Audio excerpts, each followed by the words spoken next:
Some scholars say that smoking is haram. I'd like to know what's your opinion. And does smoking invalidate the fast? As far as smoking is concerned, several years before, when science hadn't advanced that far, most of the scholars used to say that smoking is makruh. Based on the hadith of Muhammad sallallahu alaihi wasallam, which is mentioned in Sahih Bukhari, volume number 1, in the book of Adhan, hadith number 855, where the Prophet said that anyone who eats garlic or onion, they should stay away from us and stay away from the mosque. Prophet said that, don't come to the mosque after having garlic or onion because there's bad breath. When you are smoking, the breath is worse than onion or garlic. So based on this hadith, therefore garlic and onion doesn't become haram, it becomes makruh. So based on this hadith, scholars give the fatwa that smoking is makruh. But now, after science has advanced, we have come to know that smoking is nothing but it's a slow poisoning. Tobacco in any form, whether it's smoking, cigarettes, whether bidi, whether tobacco in hookah, whether chewing tobacco, all forms of tobacco contain nicotine and tar. And we know it's nothing but slow poisoning.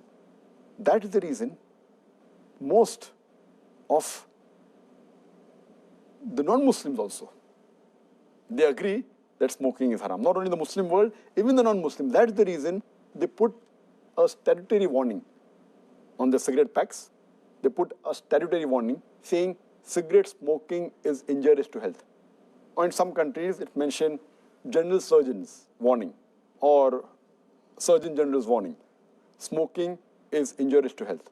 And anyone gives the ad, whether in newspaper, in the magazine or television, it is compulsory that they have to highlight the statement, smoking is injurious to health.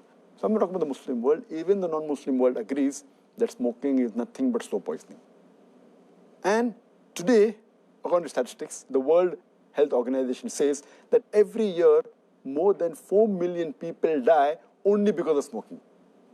And if you count the other forms of tobacco, it will be much more.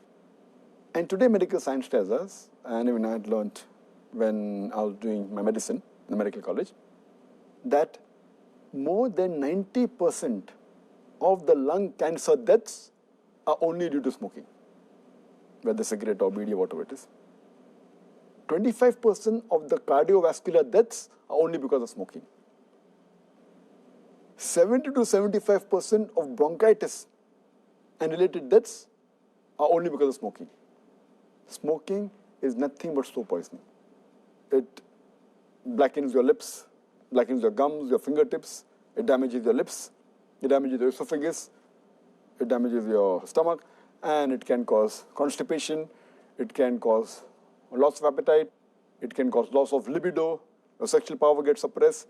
It can cause immunity to the drugs you take. And it reduces the defense of your body. And you can only give a talk on why smoking is haram. And I've given a talk on dietary laws in Islam, and I've covered this topic in detail. Time doesn't permit me here. But based on all these various research, there are today more than 400 fatwas. The majority of the scholars, they agree that smoking is haram, and all form of tobacco is haram. There may be certain scholars of certain countries, including this country where I come from, India, they say it is makruh yet. But most of the scholars, otherwise, throughout the world, majority of them, they agree that smoking is haram. Allah says in the Quran, in Surah Araf, chapter number 7, verse 157, that you follow the prophet, the unlettered prophet who's mentioned in your law and scriptures. And further it says that this prophet asks you to do things which are good for you, tayyib for you. So take what he gives it to you, what is lawful and good. And he prohibits things which are khabis, things which are unlawful, things which are bad for you. So what a prophet gives, what he gives you which is good, take, and he prohibits you things which are khabis, unlawful, you have to abstain from it. This is the law. And Allah says in the Quran, in Surah Baqarah, chapter number 2, verse number 195, make not your own hands the cause of your own destruction, indicating that do not kill your own self. Because smoking is nothing but slow poisoning, it comes under this category, something like suicide. Slow poisoning, every puff you take, you reduce your life. So based on this, there are more than 400 fatwas saying that smoking is haram. And furthermore, this is one of the major reasons why it's haram. Furthermore, Allah says in the Quran, in Surah Araf, chapter number 7, verse number 31. Eat and drink, but do not be extravagant. Allah says in Surah Isra, chapter number 17, verse number 27, that do not be extravagant, do not be a spendthrift. For verily, a person who is a spendthrift is a brother of the Satan, is a brother of the devil. And we know that when we smoke, it's nothing but extravagance. It's nothing but taking a pound note or a few pounds, or taking a dollar note, the green dollar bill, or a pound, and lighting up with fire.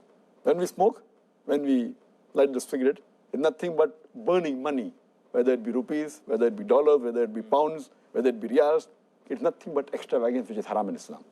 And you can give a list of reasons why it's haram. But just to cut it short, one more reason, that you cannot harm your own neighbor. You cannot harm your own brother.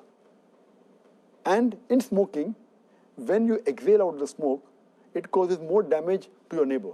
Passive smoking is more dangerous than active smoking. When the person who smokes, when he exhales out, if the person who's a neighbor inhales the smoke, it causes more damage to him than the person who smokes. That's the reason many countries like Singapore, etc., they ban smoking in public places. In your personal house, you can do it. In public places, in government places, smoking has been banned. So based on this, it's haram. So smoking is haram. As far as the second part of the question is concerned, that does smoking invalidate the fast? Normally when a person smokes, the smoke goes into the lung, but there are some other particles also that go into the stomach.